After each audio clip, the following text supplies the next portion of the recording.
ഈ വഴിയുടെ ഏറ്റവും അവസാനമാണ് നമ്മുടെ ഇന്ദ്ര കനാലിൻ്റെ പഴയ സ്ഥാനം, സ്റ്റാർട്ടിങ് പോയിൻ്റ്.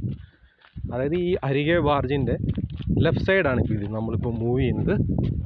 ബാർജിൻ്റെ അവിടെ നിന്ന് വെള്ളം ഇപ്പം ഡൈവേർട്ട് ചെയ്തിട്ട് നമ്മൾ രാജസ്ഥാനിലോട്ട് ഇന്ദ്ര കനാലിലോട്ട് സ്റ്റാർട്ട് ചെയ്തേക്കാണ്.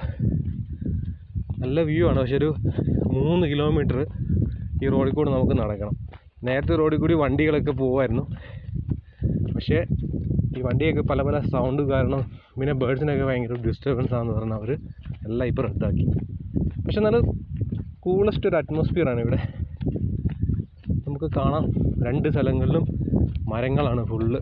അതിൻ്റെ ഇടയ്ക്ക് നമുക്ക് നല്ല വ്യൂ ആണ്. അവിടെ നല്ല ബേഡ്സിനെയൊക്കെ കാണാം. പക്ഷേ പ്രശ്നം എന്ന് പറഞ്ഞാൽ നമ്മൾ ക്യാമറ എടുത്ത് ഫോക്കസ് ചെയ്യുമ്പോഴത്തേനും ബേഡ്സ് എല്ലാം മൂവ് ചെയ്യും. പക്ഷെ നല്ലൊരു എക്സ്പീരിയൻസ് ആയിരുന്നു. ഇപ്പോൾ ഈ എൻഡ് നമ്മൾ ചെന്നിട്ട് ഞാൻ അടുത്ത വീഡിയോ കാണിക്കാം.